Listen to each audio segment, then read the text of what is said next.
We've come now to the stage where we're going to be glazing and a little bit of staining on our units. So effectively I dilute my glaze down. I don't like using all the glaze. A little bit of stain liquid. Literally all I'll be doing is putting a tiny piece on here. I want to natural glaze it really, it's tiny, and we're gonna polish it up afterwards.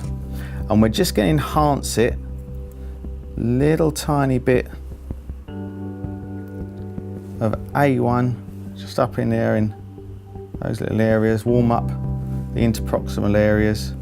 We've already colour checked this against our stump shade photo that the dentist has provided us with using the natural shade guide system, which is fantastic. So we make up a little die and we put this against every tooth so that the differences you see in the veneers and the bridges when you actually go in the mouth, they just don't exist. With staining, if you can see it, it's too much of it. It's as simple as that. I think that looks really fantastic. We're nearly done on this one now. Really, really minimum. The colour comes from the beauty of the porcelain. It's not something you have to, just some little tiny white check lines just in those grooves. Literally, you can in-build it.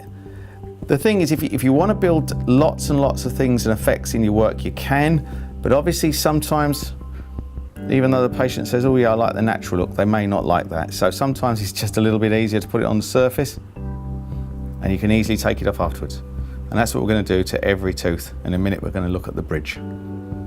Okay, now we're going to do exactly the same with our bridge. This is our fully pressed Emax bridge. Looks really lovely. We've bolstered up those joins a little bit to give us all the strength we require, but it looks fantastic. If you've got a case where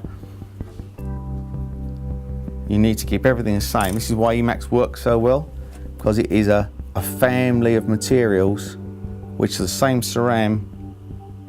You can go on everything, right from metal to zirconia,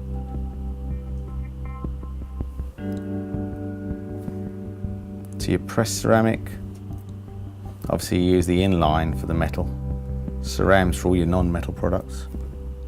Again, just a little bit of highlight in that lightness, in that incisor ledge. And again, a tiny. So all this substructure has been coloured anyway before we started, so we've only really layered some small amounts of porcelain on top, so you've still got your strength. And we just reinforce a little bit of cervical colour. Again, if you can see it, it's too much. It's just a hint to warm that neck up. This is a 1-in-1 with just a little bit of A1 in the neck. It looks fantastic. Really warm, lovely, natural colour. And when you've polished, when we've done our glazing, we're going to polish these up and you'll see the beauty of these. When you actually polish them up, it looks fantastic. Really beautiful.